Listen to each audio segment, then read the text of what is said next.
Welcome to Season 2 of How to Not Kill Your Community, a podcast of the Delaware Community Foundation.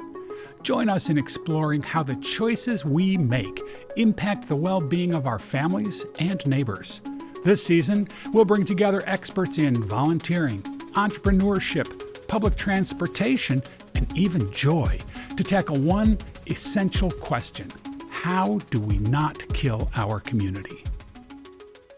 We are back with Season 2 of How to Not Kill Your Community, a podcast of the Delaware Community Foundation.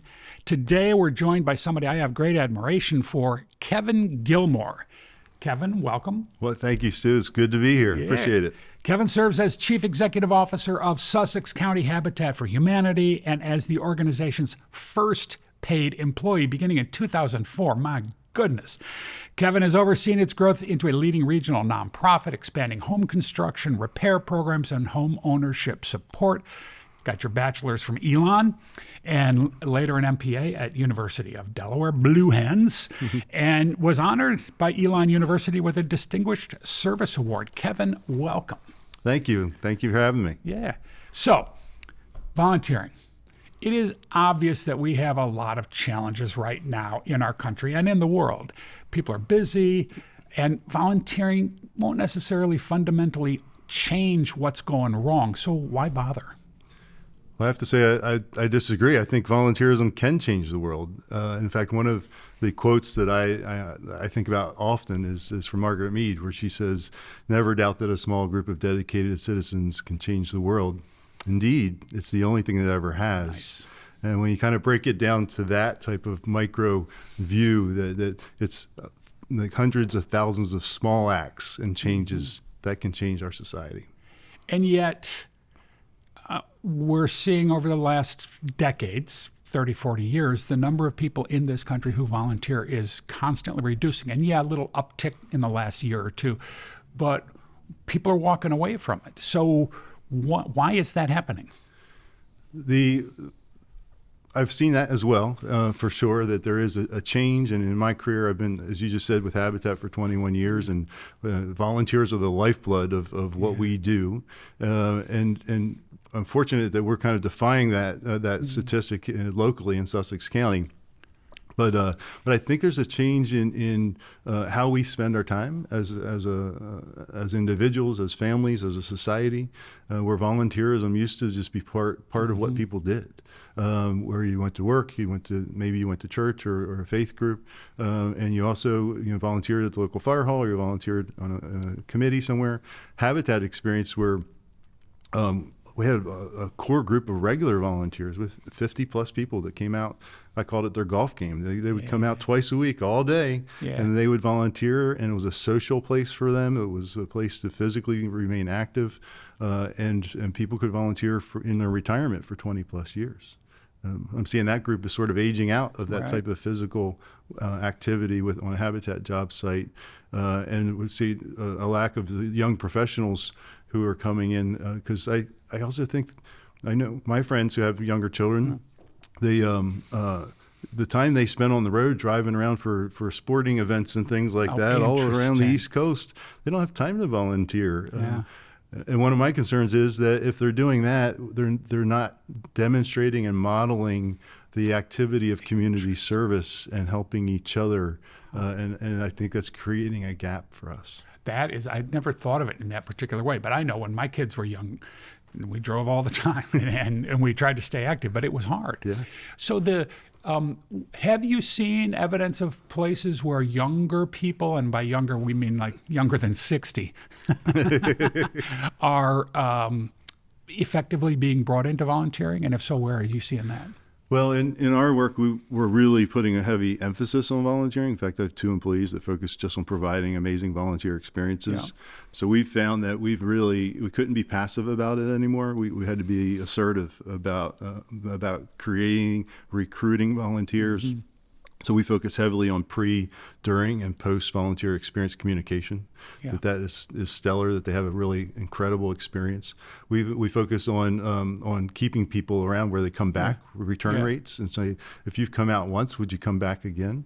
We're marketing to small businesses as team building activities to bring their employees out to volunteer for a day, and then before they leave, we say, why don't you bring your family and friends back?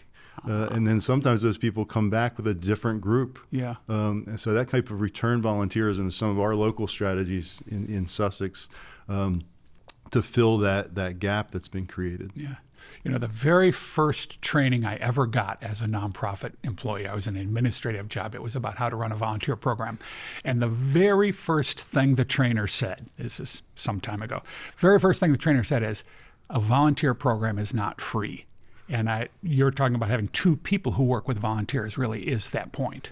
It really is. And we have conversations, what's the ROI on this type of activity? Yeah. We have to look at it from a long-term perspective as a nonprofit. Is what are those folks doing who have this positive experience? They're ambassadors in the community for our brand, for our mission.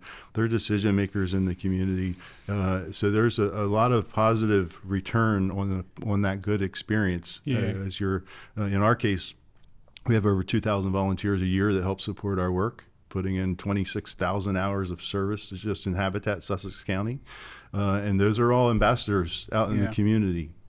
You know, there's a concept of the third place, which I'm sure you know, right? And the 3 places are your home, your work or school, and another place. Now, for many people, it used to be church. That's far less true now. But you were creating a third place for a lot of those volunteers all those years. And we try to continue to do that. Yeah. The dynamic has changed though. So for many years in my career, we had a group of regular volunteers, and then we had what we called episodic, which were people who came for a day or something like that. But the regulars, as I mentioned a minute ago, they were coming out a couple times a week, and that was their third place. And now we're looking at volunteers tend to come out for shorter periods of time, and it's changing how you engage and supervise them, because if I'm there twice a week for a year, I probably learned how to build a whole house. Yeah, and pretty cool, right? And a lot of people say, I was an engineer my whole career, but I learned how to build a house with Habitat for Humanity. So why doesn't, most of the schools now have a mandatory volunteering program, or at least if you're in the National Honor Society, you have to do that, or a lot of schools make it for everybody. Why isn't that clicking and sticking? In our case, because we build houses and we use power tools, there is some limitations about younger volunteers. We can accommodate, but it takes a lot more planning, because it has to be a day where you're painting or doing something. And so insurance kind of drives a lot of those decisions. Fair enough. But we do see schools calling us, and individual youth and parents calling us to say, how can I get my kid involved to do their service? We do see more of the trade schools reaching out to say, can we send a group or something like that to learn? It's one thing to hammer 2x4s in a workshop. It's another thing to do it when you actually raise the wall at the end of the day. So we do see some of that, but it doesn't seem to be translating into when they go to full-time employment to keep rhythm doing going. Something. Yeah. It's an interesting challenge. Of course, this is coupled with reduced giving, donations, right? Which I'm sure you also see. Yes. Like the people the wealthiest people are giving a lot of money, giving more than they ever have, but fewer people are giving overall. And that it means fewer people are touching your organization, which is part of the problem. Right. Yeah. Absolutely, and we certainly experience that as well. And part of the larger impact of volunteering is really for us anyway, is trying to expose people to the cause. Like, why are we out here? Why do we build this house, and why do we make it affordable to a lower income household? Well, if you just spend all day swinging a hammer next to the person who's going to buy the house, it's now personalized the issue. You have a better understanding of how a lot of people are just one issue away from being on the cusp of difficult times. And by personalizing that issue, hopefully it translates into increased giving as well. But the decrease in volunteerism and the decrease in giving, I think, go hand in hand. Well, I don't want to get too highbrow about this, but to me, this whole question of volunteering and giving is also a question of democracy. And when you volunteer, you feel like you have a piece of a stake in our community, and you get to meet other people, and you get to talk to other people and hear what they think, and it all comes together. It's all a piece. Right. Right. Yeah, I often say that building homes with volunteers is by no means the most efficient way to build a house. Yeah, right. But we believe it's the right way for us. Yes, we believe it's the right way for our model, and that we're helping to influence people's ways of building thinking. Community. Building community, absolutely. Yeah. Yeah. You, before you were doing this in Delaware, you were doing this in Guatemala. I was. How was it different there? Really interesting. I could talk for a long time about that, Yeah. but to try to be brief, I was in Guatemala for 4 years with Habitat for Humanity. And I think some of the core differences I saw around volunteerism is that here in the United States, believe it or not, volunteerism is much more part of our social DNA, especially 20-some years ago it was. Even I harken back to some of my grad school days with talking about de Tocqueville, and you were just talking about democracy, right? In the 1800s, he came over and said, wow, America's kind of different. They're all helping each other out, whether that was politically or socially or business-wise. In Guatemala, they didn't have that same community sense of volunteerism. In fact, the word doesn't even translate very well. Voluntariado is more a cognate of volunteerism in English. Yeah. But the sense of helping each other was powerful, but it was familial. So the families were strong in that you would have multi-generations living in the same house or on the same property. Family would always help each other out. But Family and church community? And church is another piece of this, But you would rarely help somebody you don't know from another part of the country. So when I was there, I was hosting international groups. So I was hosting people from here and Europe to come in and build houses for a week. And part of our mission was for me to try to connect the dots. Like, why are these foreigners coming and helping people they don't even know? And is this something that locally you think has value? And now when I go back 25 years later and visit Habitat there, they have a vibrant local volunteer community, which didn't exist when I was there. So it's really an interesting change. Yeah, that's a good export. I like that. Well, and historically, the U.S. volunteering has been unique in the world. And I think you're right. Families and churches, I mean, you go to a lot of Muslim countries, the sense of commitment to your community, even beyond family, has been critical for hundreds and hundreds of years. But this idea of volunteering without the way we have done it historically. Well, it's interesting because one of the takeaways I took from the Habitat structure in Guatemala, I learned, is that there was a very powerful committee structure throughout the country. So there was 1,000 volunteers running little micro habitats around the country on local committees, but there wasn't anybody swinging hammers, or down there you're using a trowel for mortar. And that, I think, was akin to the church structure. So that they could identify with because the church structure had committees and they would volunteer to support the church. Yeah.